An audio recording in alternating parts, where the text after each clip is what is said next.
วัสดีครับพี่น้องตื่นมายังบัดเช้านะครับมาออกมาหาอยู่หากินที่เก่านะครับ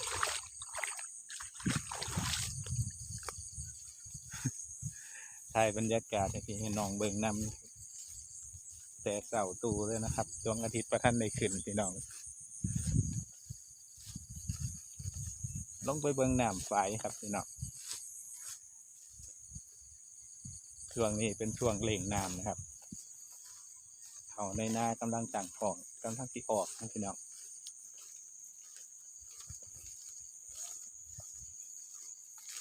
อีกจักหน่อยก็ออกพรรษานะครับเนาะเดี๋ยวเขากระถอกแล้วพี่น้อง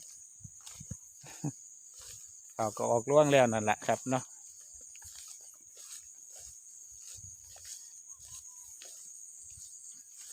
บรรยากาศพี่น้อง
มันมีความเบาครับ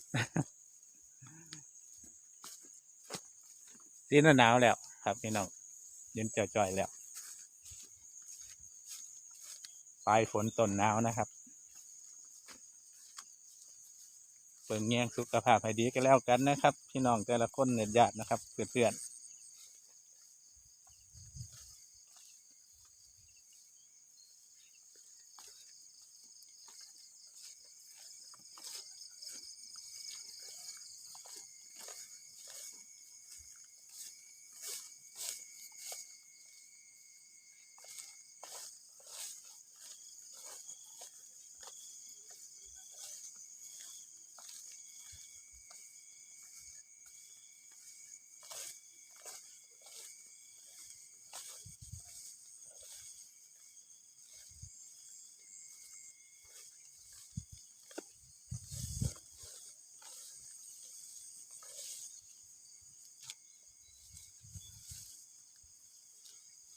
ผูกพันแท้ครับพี่น้องหญ้าขึ้นเร็วขนาด